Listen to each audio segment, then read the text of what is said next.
Hi, everyone. I'm Ashley McManus, Senior Director of Global Marketing at SmartEye. Welcome to the Human-Centric AI podcast, where each episode we feature thought leaders doing cutting-edge work in the AI space. A little about us. SmartEye is the global leader in human insight AI, technology that understands, supports, and predicts human behavior in complex environments, bridging the gap between humans and machines for a safe and sustainable future. Affectiva, now a SmartEye company, has been a pioneering force in emotion AI for the last decade.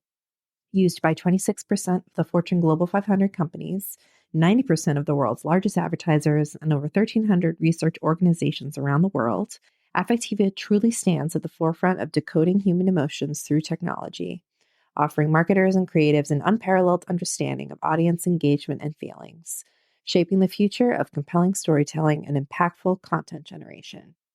Generative AI has changed the world of advertising. Large language models create draft copy instantly. Image generators produce visuals in minutes. Text-to-video tools will make creative development even more streamlined. But what about the risks from this all AI-led efficiency? Can generative AI really design compelling ads? Emotional engagement is critical for advertising success. Will the rush to automate the creative process strip advertising of its emotional power? Today, we are featuring our own Sasha Mekanova, Account and Business Development Director at Affectiva. With 15 years' experience in advertising effectiveness research, Sasha is an advertising nerd and a neuroscience enthusiast. Her mission is to humanize technology with emotion AI.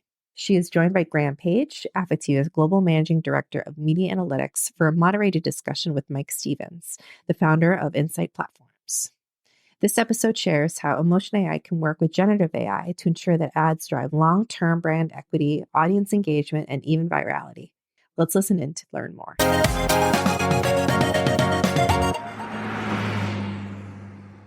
Hello, everyone. Thank you for joining the session today, and thanks to Mike and his team for organizing this. Today, I'm going to speak about generative AI used in advertising and how Affectiva Emotion AI technology can help navigating creative development process while using it. But first, a few words about why emotional engagement is so critical for advertising success. When looking at the stages of advertising effectiveness, you can see that not only emotions are important in driving and sustaining both attention and engagement, pretty much helping an ad to stand out, but it also helps creating long-lasting memories about your brand, which are so important as we don't buy brands immediately after we see an ad. And finally, it can help positively frame the later brand decision-making at the point of purchase. And from the validation work Affectiva have done with its partners, we also know that ads that evoke stronger emotions also generate stronger brand impact and ultimately drive sales. So a little over a year ago, we all witnessed and continue to see the accelerated development of generative AI and its rapid adoption. It is evident the technology has created significant interest and reshaped the way many industries work. In fact, marketing and advertising world has been at the forefront of the tech adoption, and so far it has already been used for developing ideas, imagery, and videos that companies can use for their advertising campaigns. And with more applications being released, the potential of generative AI appears endless. So we know that the use of it can make the creative development process more efficient. And we also know that emotional engagement is a critical component for advertising success. So the question really is, can AI create a truly emotionally engaging story? And in order to answer this question, our team decided to test a few ads that involve generative AI in its creation. Into the details of the study, I would like to recap on what Emotion AI is and how it helps the researchers and brands. Emotion AI helps us understand pre-conscious emotional responses to brand content and beyond. This is a technology which can be built in the part of your ad effectiveness research tool, and it works the way that before the participant watch your ad within a survey, they get asked to review the consent form and opt into recording. And if they did so, then whilst watching the video content, their facial expression data will be collected. Once all participants complete the survey, the facial expression data gets aggregated and analyzed across all the participants. Our system allows to code for over 40 different metrics, including individual facial expressions and aggregated summary metrics. And you get the metrics most relevant to the content via interactive dashboard that derive your insights for the analysis. The tested ads represent different types of generative AI implementation, ranging from fully Gen AI created ads, such as pepperoni hug and orange juice ads, those that use generative AI as a creative development tool or a creative element, such as ads for a Mint Mobile and Visit Denmark, and a more traditional advertisement created by human teams. And to raise the bar even higher, as a traditional ad, we chose an ad for Switzerland tourism, involving not one, but two celebrities, executed with powerful storytelling and humor, so you can sense the budget involved. By testing these ads, we will further explore whether the content that uses generative AI can be as compelling, emotionally engaging, and likable by the consumers. So what we've learned is that AI can be emotionally engaging. On this chart, we are looking at the scores for overall engagement in pink, valence, net positivity in light pink, and smiles in purple. So indeed, the ads created with the use of AI, such as Pepperoni Hug, Orange Juice, and Visit Denmark, show equally strong emotional response and positive engagement as a more traditional ad, such as My Switzerland. But are all the smiles equal? So before deep diving into the results of different ads, let's watch some of them. So first, the fully AI-generated ad for orange juice. Just to clarify, it is user-generated content, not for a specific brand, but rather an experiment of generative AI capabilities. Take a sip of our freshly squeezed orange juice and let the juicy, sweet liquid run down your throat. The right way to start your day. Perfect for a quick beverage or a family reunion. Your mother definitely won't think you're an embarrassment anymore. Each orange is hand-squeezed by myself personally. Yummy orange juice. Make breakfast great again. So here we are looking at the moment-by-moment smiles of the audience while they were watching this ad. So the overall smiles are in green. We also split the data by a survey question of whether they realized it's an AI ad. So the blue line shows those who did, and the yellow line those who did not. Therefore, this graph suggests that people are reacting more to the fact that it's an AI-generated ad rather than the actual narrative of the content. Viewers who did not realize that it's an AI-scripted ad are a lot less positively engaged. They're only reacting slightly to a hand squeeze joke at the end. Hence, this type of engagement has a lower potential to positively impact the brand. Our next ad has been created with the use of AI to generate the script and animate the characters, while the creative idea itself came from the creative agency team based on the consumer insight. You may have seen this ad before online, or if you attended our Demo Days presentation last year. But let's watch it again to recap. Hello there, dear tourists. While I appreciate the attention, let's be honest. Standing in line for hours just to see me is not exactly the most exciting way to spend your holiday. Trust me, I've been hanging here for centuries and I've seen it all. The pushing, the shoving, it's not pretty. As Vincent van Gogh, I might say, don't just go to see my paintings, go to Denmark. There, you can skip the crowds and enjoy the simple pleasures of life. Like biking through charming towns. Exploring picturesque coastlines. And let's not forget about Denmark's legendary food scene. Wow! That's the true joy of travel. The unexpected surprises and adventures that come from stepping off the beaten path. That being said, I do hope to see you back soon. I do get lonely in this museum, you know.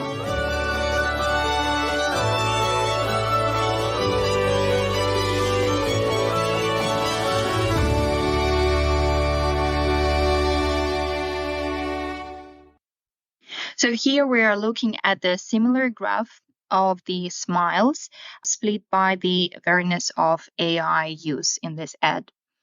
So in this Visit Denmark ad, the positive engagement is not just coming from amusement about AI animated talking paintings. Instead, people are reacting to the AI written jokes. Yeah, some being rather cheesy, but yet funny for the audience. And although only half of the participants realized that it was scripted by AI, we see the same levels of positive engagement regardless. And you see how different it is to the previous examples we've seen for orange juice ad. So that suggests that when used as a creative enhancement tool, AI can create emotionally engaging stories that help bringing the narrative alive. And our last example is another fully AI-generated ad called Pepperoni Hug. Again, a user-generated content, so let's watch the ad. Are you ready for best pizza of life? Bring friends down to Pepperoni Hug Spot. Our chefs make pizza with heart and special touch. Cheese, pepperoni, vegetable, and more secret things. Need delivery? Pizzas come fast. Knock knock, who's there? Pizza magic. Eat Pepperoni Hug Spot pizza. Your tummy say thank you. Your mouth say, mmm. Pepperoni Hug Spot. It's like family, but with more cheese. So now that you've seen the ad, please reflect on your reaction to this ad before we get into the results. Anything strange you felt? You probably did, because another lesson we learned is that uncanny valley effect can impact emotional positivity. Academically, the uncanny valley theory, defined as a concept of humanoid objects that imperfectly resemble human beings, provoke uncanny feelings of uneasiness and repulsion. In simple words, it looks creepy and it makes us cringe. In orange juice and pepperoni hug, our emotion AI detects strong negative cognitive reactions from the audience. These moments of negativity occur the most when the AI-generated human faces showing emotional expressions and animation appears on the screen. While you may think that it is laughable, your face also shows signs of repulsion, translating into negative feelings. So in its current stage of development, generative AI is capable of creating visuals of humans. Yet, it is still struggling with creating realistic animations and compelling emotional expressions. So therefore, not all emotional engagement translates into conscious likability. And here we are comparing overall emotional engagement derived from facial expressions with the stated likability asked as a survey question. So while fully AI-generated ads create strong level of emotional reactions, the audience doesn't find it highly likable when reflecting on it, and we have seen why. So therefore, these types of ads have less potential to create the desired impact for a brand. However, when artfully done by mixing use of AI tools, creative idea, and human inputs, it can be as strong as a traditional high-budget ad. So now let's recap on the key takeaways for the researchers and advertisers. AI-generated content can be emotionally engaging. It can be successfully used as a creative element to drive engagement. However, to keep its relevance, it's important that it is connected with the brand and the message. Using generative AI just for the sake of it may not pay off in the long run. It can assist in the creative process. However, consumer-centric creative idea and creative team input into the execution are key to produce standout content. Generative AI is progressing at speed, and it's absolutely mind-blowing how more advanced it is now compared just a few months ago. Yet, there is still a watch out for generative AI created human characters, as it can potentially affect your brand because of subconscious negative reactions to such characters. And last but definitely not least, the use of emotion AI to understand ads performance can bring valuable insights to advise your creative and media strategy and greatly improve its ROI. And that is why our technology is used by over 90% of the world's top advertisers. Affectiva brings emotion AI technology into your creative effectiveness research tools as we collaborate with your research partners to generate the insights that your business require. Thanks, Sasha. I think some great examples of AI generated content on the ads there. I love that. The uncanny valley, you can see how people would react to the pizza hug with some of those kind of distortions, and you've got people, it looks like they're chewing the plate in some places. It's quite striking. But I hadn't actually seen the orange juice ad voiced by Donald Trump. What struck me was how the kind of rising engagement chart actually almost a perfect inversion of the stock price fall of the Trump media organization over the last few days. It's uncanny how these things kind of play out. But there is something there. We're all living in a simulation. So great. Well, thank you very much for those insights. And so we've got a question from Graham already. I think really important, actually, a good one to kick off with, because he's asking about ownership of the content. So if you've used generative AI as part of the creative process, where does the intellectual property sit? Who actually owns the output? Is that a challenge you're finding with the advertisers you're working with? I actually don't believe this question been answered so far. Because I think this is a very, very tricky one. And I understand that this is a challenge not only in this specific area, but in most of the industries where you actually generate content, be it entertainment. I mean, you are very aware of what happened with all the generative AI in Hollywood last year, and actually driving many conversations about, Again, this is the tricky line, and I know that many companies actually trying to contribute, because a lot of new laws and legislations now have to be in place. I must admit, I was quickly Googling behind during the session, trying to is this question answered? But I also figure that different countries and geographies legislations may rule different, which makes it even more complicated. So I wouldn't say that from our own experience that clients so far been kind of questioning this. I must say that there are not that many yet who are actively using and figured it out. I think a lot of the companies still trying to, experiment and see what kind of value they can get from this, but quite cautiously. Yeah. And just to build on that, I'm sure this is one of those things that will kind of get worked out as the commercial models for these kind of things, become more grounded. I'm absolutely certain that many of the big agency groups will kind of be using these technologies in a variety of ways, perhaps not literally just to kind of let them run wild, as Sasha's presentation shows. I think that's probably a bad idea, but certainly there's all sorts of roles that they can play.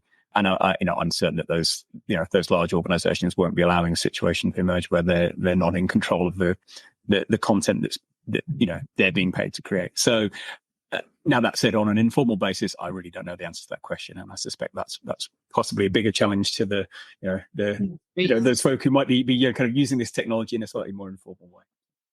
I think I did see that Adobe had agreed to indemnify any of the creators who use their tools to say, if there's any comeback from a copyright perspective, they'll use it. But I think there's a lot of new lawsuits kind of gathering steam at the moment, so it is something that looks like it's going to be shaping out over the next little while. Holly's got a question. This is a really interesting one. Would it be possible to mix the emotion AI, detection in with kind of live qualitative research? So if you've got participants, responding either to, videos or focus groups or in person, could you use any of this to kind of gauge emotional response live and on the fly? Well, effectively, this is what we do. Not on the fly, not live just now. We are working with certain providers of the qualitative insights who are going to have exactly this capability to understand the reaction to the content being tested. So not only what people say about it, but also what's their intuitive subconscious reaction straight away. It's hopefully going to be launched very soon. And stay tuned for this. But currently what we do, the functionality is available. It's just at the post-processing. So you first collect all your data and then you get the insights. Right. Yeah, fair enough. I notice the metrics that you used as the sort of the key indicators. I think it sort of smiles, engagement, is it positivity or whatever the term? Valence, yeah. And this is, I know there's been a lot of sort of questioning and challenges around the sort of the legacy Ekman model of facial coding, particularly the kind of the Lisa Feldman Barrett stuff and how emotions are made. Is this so? But you have mapped those kind of metrics against commercial outcomes, haven't you? To be able to say this actually corresponds to sales uplift or to memory and so on. Is that correct? I'll take that one, Sasha. So, I mean, I think you're absolutely right that there's a degree of contextual impact on kind of people's reactions and the reactions they show on their face, but there are also absolutely generalities that you can draw. So yeah, in general, as you suggested, we've seen evidence that showing strong expressions and particularly showing what are typically positive expressions, are absolutely associated with positive sales outcomes for advertisers. So we've done validation work that we published on that with Mars at SMR and also along with Kantar and others. So that, there's clear evidence that, what you show on your face when you watch an ad can have a behavioral meaning and lead you to make some broad conclusions about likely effectiveness. But that said, I think there's also another point, which is that clearly you can't simply interpret facial expressions in isolation. The good news is, and I think these are really good cases in point, what people are reacting to. So in the case of some of the AI generating ads, people may be smiling and laughing in response to them, but that's not necessarily a good thing, right? And that's not a good thing because you've seen what they're reacting to. So I can see a situation where, a completely dumb system that somebody's not got a user or an analyst involved in might begin to get into some interesting territory. But so long as I think you have a human and analyst in the loop, you can get some really useful data out of this whilst also, applying some common sense. Yeah. Okay, that's great. Murat's asking a great question about emotion AI for analyzing voice-based reactions. I guess, sort of what is it, tone of voice or stress or whatever that is. Now, your is it sister company or you're part of the same group now with iMotions? Is that right? You would talk a little bit about the other types of metrics that can be used alongside your type of emotion AI. Graham, yes. So from our side, historically, our tech being used a lot for the content reaction where people not necessarily talk a lot. So there's no voice there. That's why we're actually working with the completely muted videos, just the facial expressions to derive. Saying that more and more it's being used in the qualitative research, which is the conversational type of videos. So our tech can detect that there is a speaking at that part, but our tech does not include the voice part of it. Now, as you rightly mentioned, our sister company, iMotions, they do have the module of the voice analytics to understand the reactions more, which you can also overlay with the facial coding part, which is our technology and some other signals. So this is what they have in their tech, and indeed they can derive the probably less granular, more of a high level positivity, negativity mapping against the key emotions. But yeah. And as Sasha was saying, that technology definitely exists, and iMotions are able to deploy it.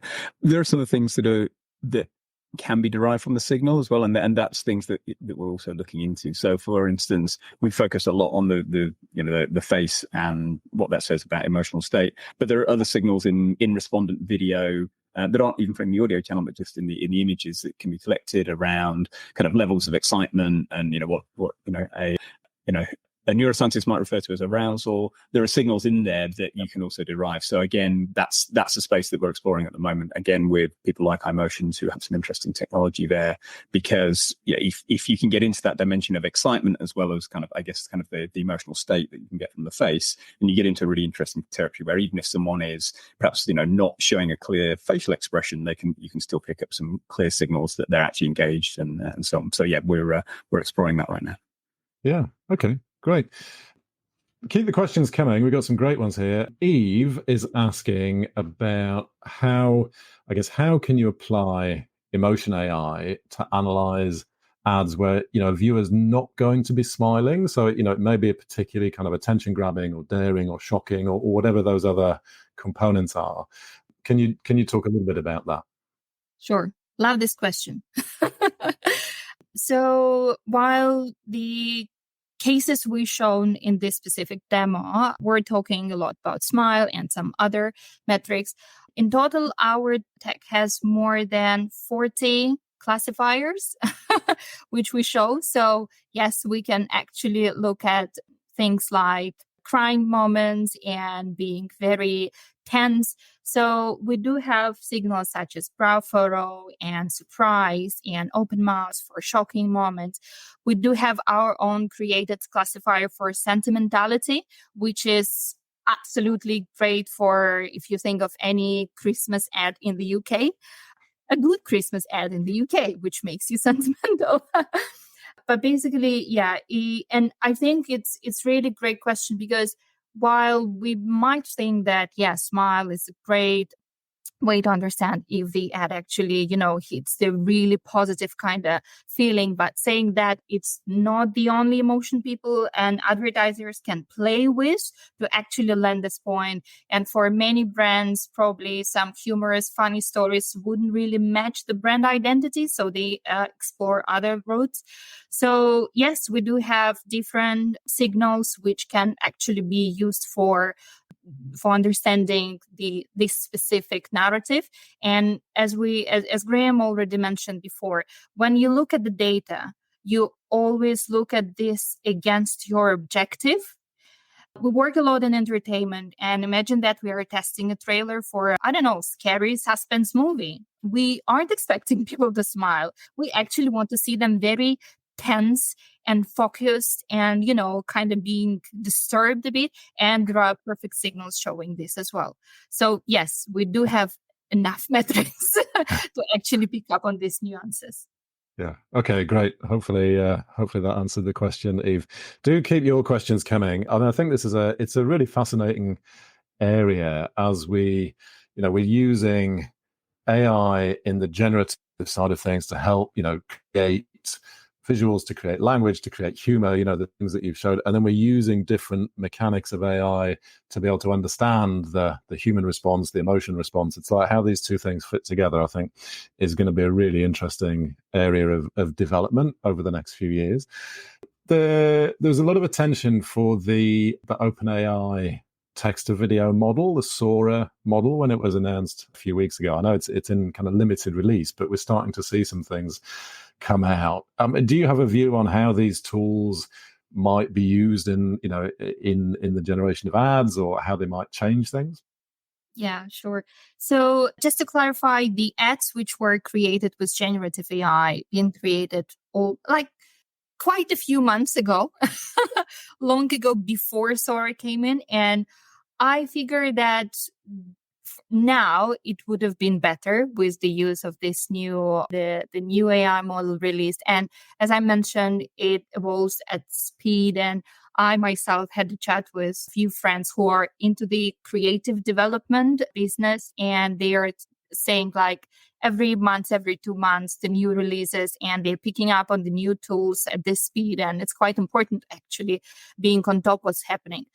What was really interesting, and it's connected with our learning from the study we've done, this uncanny valley effect, and basically how bad this tech was in actually animating humans' faces. So Sora released about 10 minutes video to demo their capabilities. So it's video with the different types of the prompts and narrative and the types of videos it can create. And just out of curiosity, I actually watched the entire 10 minutes to see what do they do with faces now. And interestingly, they do a close up of human faces quite good. But what they don't do, or at least it was included in a demo, showing their emoting or kind of heavily animated. From what I've seen, they haven't figured it yet. Maybe it's coming, but I think it's one of the very, very difficult thing to tackle. And that's why I believe that even with the current state of the development, with the new release, it still remains a potential watch out for anyone who would use it for this specific case. Yeah. But Sorry, go ahead.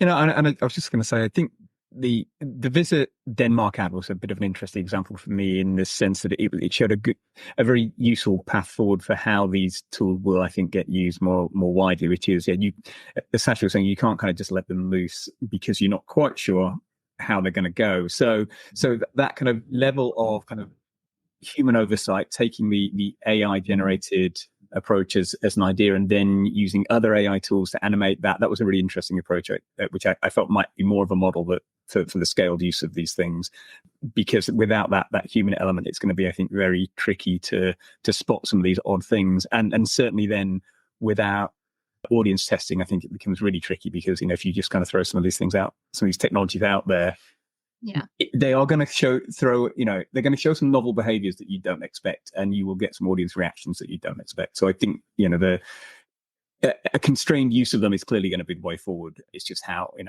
where people draw the line may vary a little bit from case to case.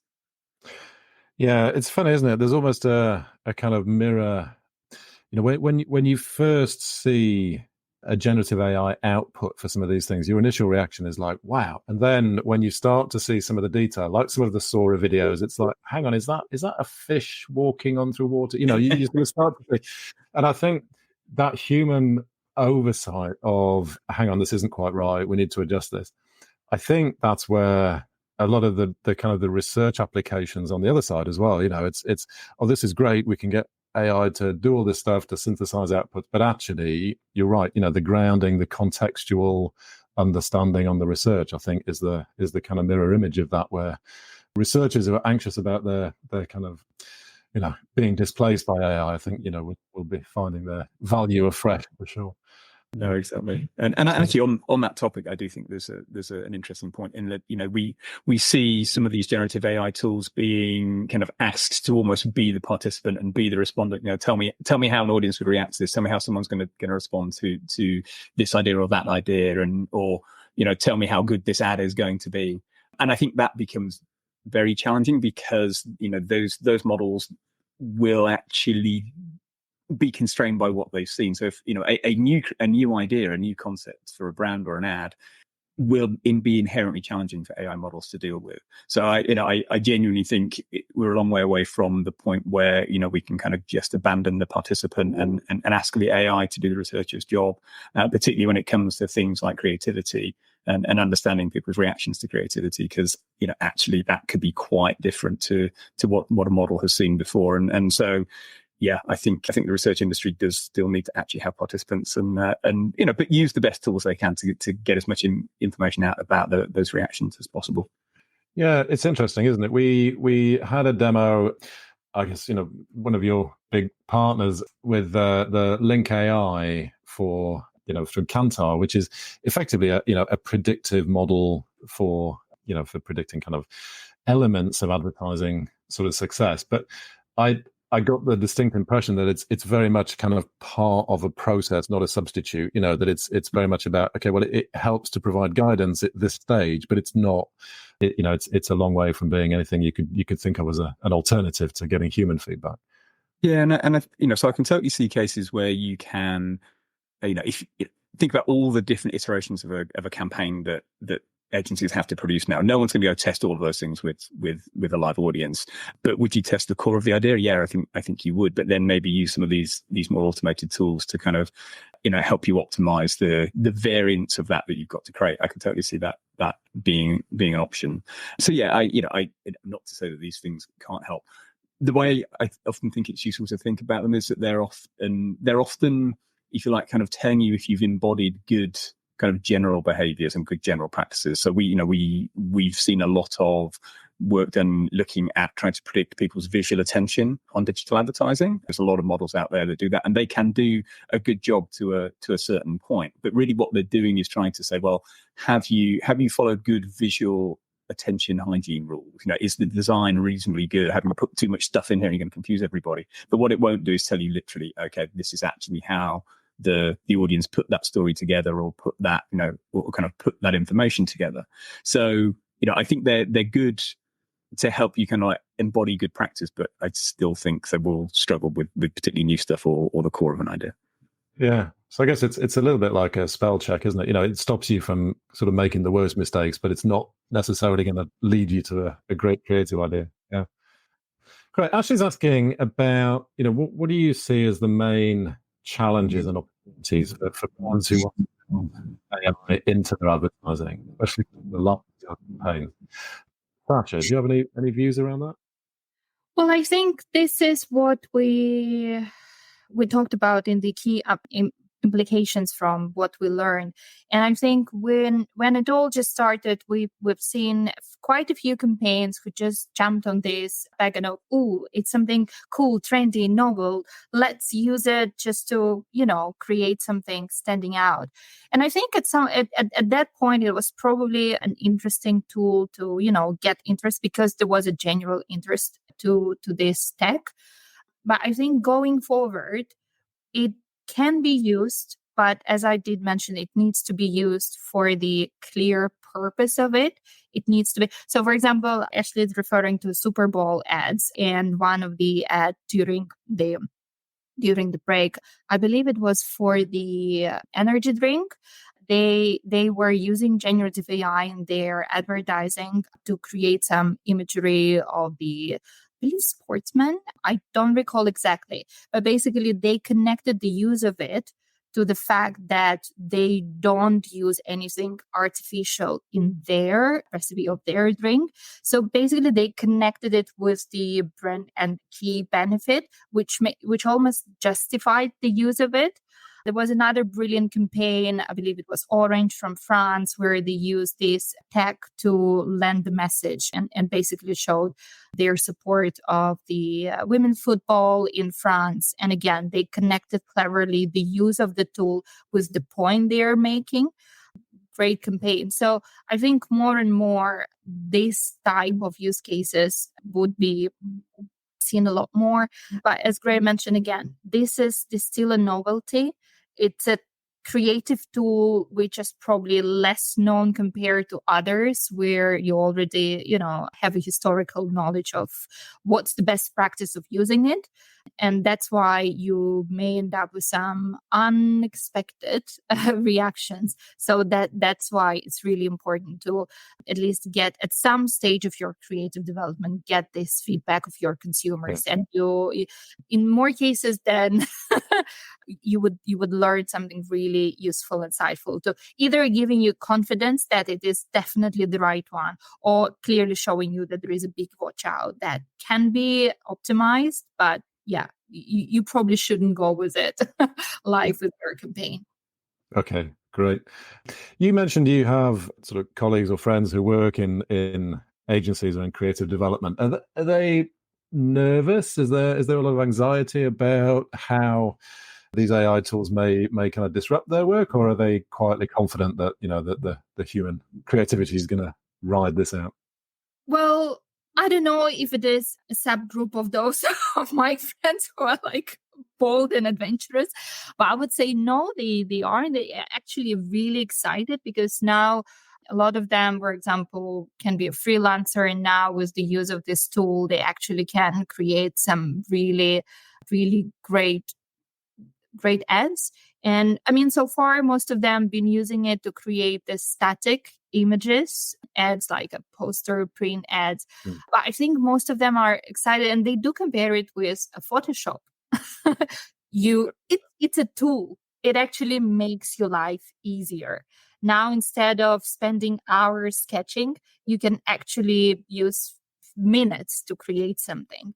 And from my experience working with the clients, I strongly believe that one of the greatest use case of this tool is actually creating some sort of storyboard animatic part of the for the ad, because we know your research gives you the most of value the earlier you are in your creative process, so you don't spend money on the shooting yet, or at any high production involved in it.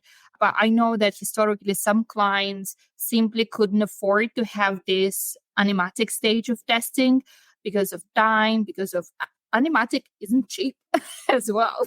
It's cheaper than shooting probably, but it ain't cheap. So and the time it takes time for the creative agency to deliver. So now using this tool, actually leveraging this tool, that may help them create the stimuli which can be good enough to convey your idea, your story, to show to your audience and actually get the first read of your on the insights of the ad performance. And we already have seen this started picking up in what we are testing, which is great. Yeah, great. And you can use the Emotion AI toolbox to get that measure that feedback at the animatic and storyboard stage as well, can you? Yeah. Okay. Great. Well, listen, we've had some great questions, some really good perspectives from both of you. Thank you very much. I think we're just about done with the questions from today. Doesn't look like there's anything else coming in. Sasha, thanks very much for the presentation. Great for joining for the Q&A as well. If you have colleagues who want to watch this, the recording will be available right after this session wraps up. And then people can sign up to watch it on the original page, the event page on our site. So it'll be there to watch on demand as well. But thanks very much. I really enjoyed the session and I learned some good stuff, which is always good for me. And I hope that those of you in the audience did as well. Do please tell everyone you know if you enjoyed it. And hopefully we'll see you at some of our future events. Thanks, everyone. Thanks, everyone. Thanks. Thanks.